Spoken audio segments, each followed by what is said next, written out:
Hello Gautam ji. बैठ जाओ, बैठ जाइए।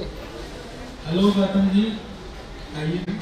अच्छा सेमिनार करने के लिए मैंने सुना तो बहुत था आपके सेमिनार के बारे में, लेकिन आज जब मैंने अटेंड किया तो मुझे लगा कि लोग बोलते थे तो बिल्कुल सही बोलते थे।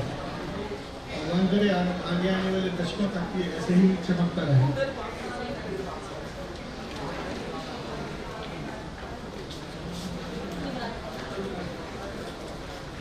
शिवराज कहाँ पे आप?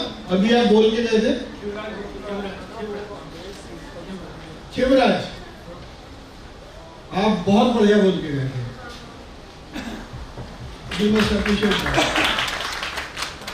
मंचासीन सारे गुणीजन, आपको सबको मेरा नमस्कार।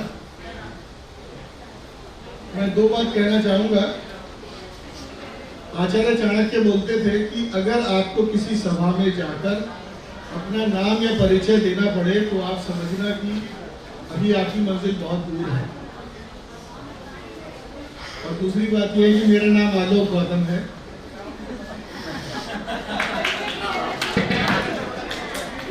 आज एक्चुअली मुझे बड़ा अच्छा लगा सर का देख के कि कैप्टन सर ही belongs to Meerut because I also come from the same town. Even Sanjeev भाई also come from the same town.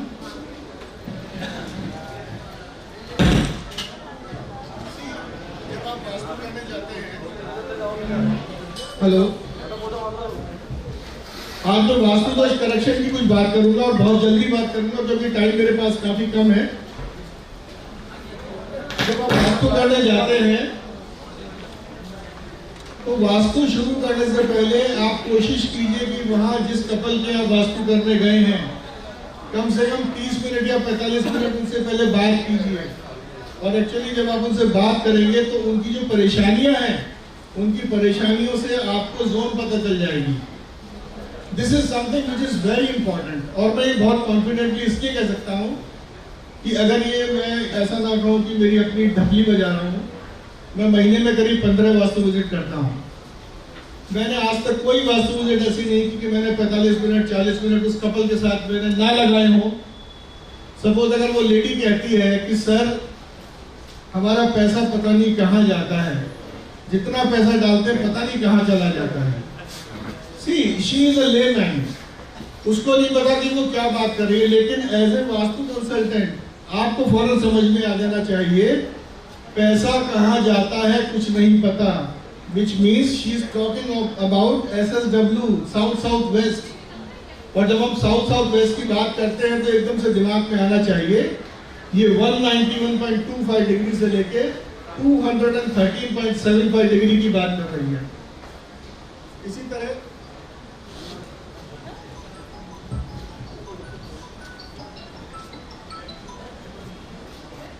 तरह सपोज आप वो जो मेल है वो ये कहता है अब तो हम इतना परेशान हो गए, मुझे समझ में नहीं आता मैं क्या करूं।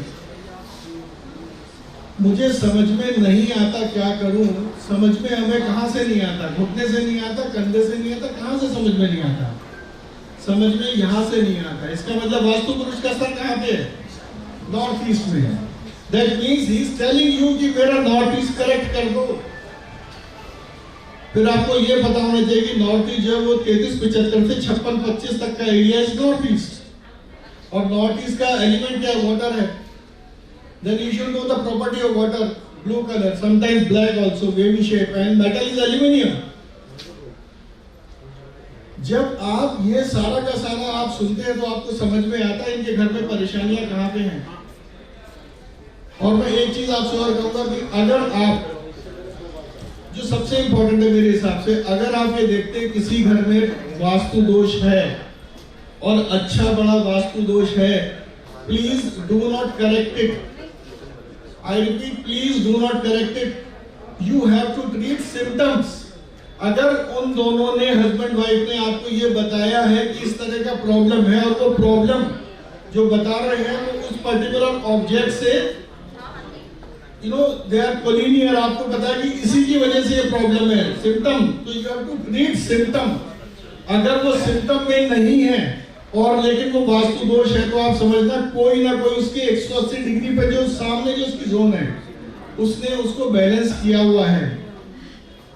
फॉर एग्जाम्पल अगर आपको लगता है कि इस घर में WSW में टॉयलेट है, तो सबसे पहले तो हमें ये पता होना चाहिए WSW का मतलब है 236.25 से 258.75 का जो डिग्री है, दैट इज WSW। अब यहाँ टॉयलेट है, ये WSW जो है ये संस्कारों की जोन है, ये एजुकेशन की जोन है, ये सेविंग की जोन है, ये रिटेंशन की जोन है। अगर हस्बैंड एंड वाइफ ने पहले 45 मिनट में आपसे बच्चों के बिगड़ने की, फेल होने की कोई बात नहीं की है, तो आप मान के चलना कि उसके सामने वाली जो जोन थी 180 डिग्री पे, यानी कि ENE, उसने कहीं ना कहीं इसको बैलेंस किया हुआ है। ओके, पता चला आप तो उसको बैलेंस करके आ गए, और कुछ समय के बाद उसका आपको फोन आता है उस क्लाइंट का कि यार आप पता नहीं क्या करके चले गए। अगर सिम्टम नहीं है तो आपने वो ट्रीट नहीं करना है, प्लीज।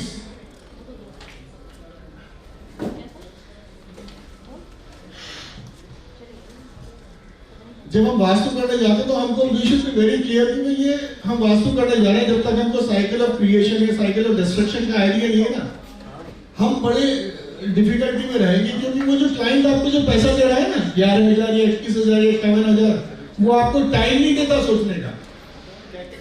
तो आपको ये बिल्कुल पता होना चाहिए कि जो साइकिल ऑफ क्रिएशन है वो क्या है। साइकिल ऑफ क्रिएशन है वाटर ने बनाया एयर, यानी कि वुड एलिमेंट बनाया, और वुड ने बनाया फायर, फायर ने बनाया अर्थ एलिमेंट, अर्थ एलिमेंट ने बनाया स्पेस यानी कि मेटल, एंड मेटल ने बनाया वाटर। अब सवाल ये है कि वाटर ने वुड कैसे बनाया। जब आपने बीज डाला, वहां पे आपने पानी डाला, वो छोटा पौधा बना, फिर बड़ा पौधा बना, बाद में पेड़ बन गया। दैट मींस वाटर ने वुड बनाया। इसका मतलब वाटर जो है वो वुड का पेरेंट एलिमेंट है। हम जितने लोग यहाँ बैठे हैं शायद हम सभी पेरेंट हैं। क्या कभी हम अपने बच्चे को परेशान करेंगे? हम लोग अपने बच्चे को कभी परेशान नहीं करेंगे। इसका मतलब है जो वुड जो बनाया वाटर ने, तो वुड क्या हुआ? वुड हुआ चाइल्ड एलिमेंट। इसका मतलब वुड के एरिया में आप उसके parental property, blue colour, baby shape, aluminium आप लेके आ सकते हो। और वुड ने फायर बनाया, तो फायर कैसे बनाया? अगर कहीं फायर है उसमें आप वुड डाल दोगे तो फायर बढ़ जाएगी ना। सो वुड क्रिएट्स फायर, और जब फायर बनी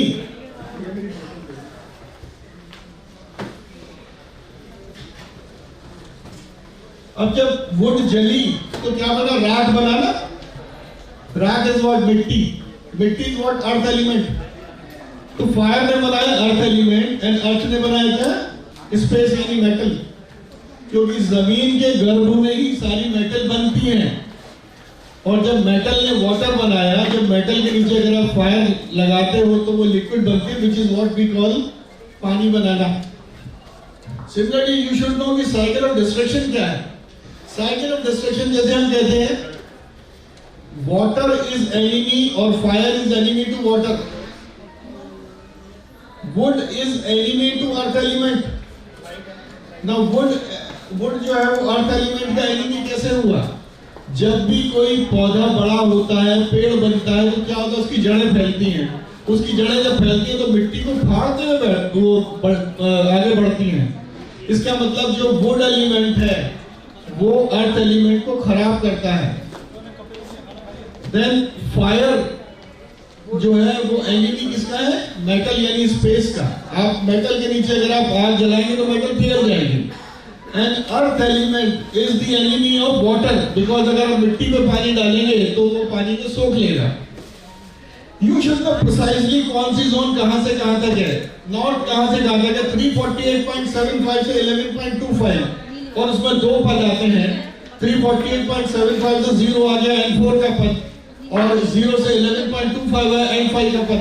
अगर आपको देवता याद नहीं है, अगर आपको ये नहीं पता है कि एक पर्टिकुलर एलिमेंट की प्रॉपर्टीज क्या हैं, like earth element yellow colour, golden colour, उसकी मेटल क्या है? ब्रास है। शेप क्या है? स्क्वायर है। Air element which is wood basically, shape is rectangular, metal is stainless steel. This is how you do the remedy when you are doing remedy in somebody's house. और अगर आपको कहीं लगता है कि रेमेडी करने के बाद उसको इतना फर्क नहीं पड़ा है, तो आप जो देवताओं की रेमेडी भी कर दो, राइट? और देवता की जब आप रेमेडी करते हो तो देवता की रेमेडी करनी भी बहुत आसान है। फॉर एग्जाम्पल जैसे अगर आप शिखी की रेमेडी कर रहे हैं, शिखी या दिति की अगर आप रेमेडी कर रहे हैं तो दिति के पद पे क्या करो, आप इलायची रख दो। अगर आप किसी देवता का पद एक्टिवेट कर रहे हैं तो कम से कम 72 घंटे के लिए आपने उस देवता की चीज वहां पे रखनी है फ्लोर लेवल पे। और अगर आप शिखी को एक्टिवेट कर रहे हैं तो आप वहां पे कपूर रख दो, कैंफर। और अगर किसी का पैसा रुक गया तो हम बात करते हैं पैसा रुक गया, साउथ ईस्ट का प्रॉब्लम है।